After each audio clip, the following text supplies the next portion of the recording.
Ternos Production.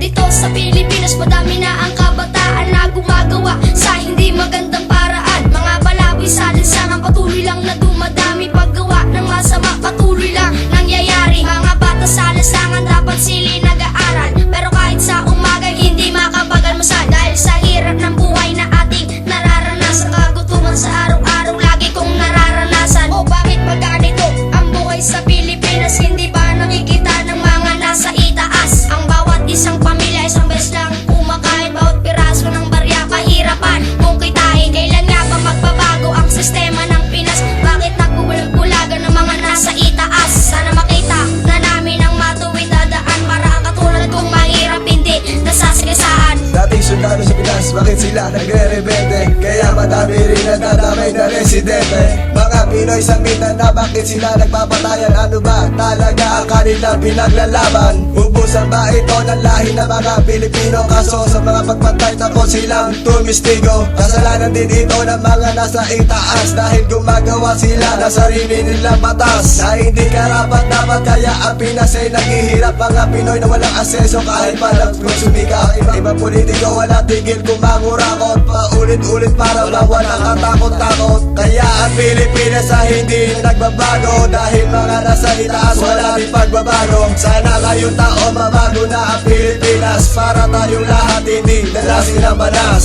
Ako isa Pilipino na sa inyo, magpapatunay na ang ating Pilipinas para ngayon ay wala ng buhay. Ating makukuli na kagubatan, bakit ngayon ay nauubos na? Pati ba naman ang kalikasan ay kanilang dinadamay pa. Sa sarili mga intensyon, hindi iniisip ang limitasyon. Mga gumagawa ng ganyan dapat turuan ng leksyon. Kaya ang Pilipinas natin ay dumadanas ng dilubyo. Mga kagubatan tumutulong kanilang sinakripisyo. Kailan nga ba matatapos ang kahirapan ng Pilipinas? Sana imurat ang mata na mga nasa itaas, para makita nyo na ang dapat matagal nyo na nakita. Kinikita ng mga Pilipino sa maghapon ay barya na hindi sumasapat sa pagkain sa araw-araw. Magsasaka sa mga bukod, lagi na lang pilad sa araw. Ganito na ngayon ang buhay sa ating Pilipinas. Sana matapos na ang ating kahirapan dinadanas. Kung sino pa pinuno, sila pa ang namumuno. Kaya sa Cotabato dumadanak ang dugo. Ang mga taong mahihirap palagi-palaging tuliro. Hahanapin ng trabaho pero lagi lang bigo. Dahil kinukuha sa trabaho ay merong pinag-aralan. Mga dukang Pilipino laging tinatapak-tapakan. Kailan nga ba lulutang ang aming kabuhayan? Kung sa mga pinapakita nyo pangurang pag kami kinikilabutan. Ang Pilipinas natin ay baon ngayon sa utang. Dapat ang magsalanan na siyang mananagutan. Ito ang mga simulong hindi maintindihan. Ang mga may pasimuno dapat na kayong tirigan. Hindi pa kayo naaawa sa katulad namin. Nang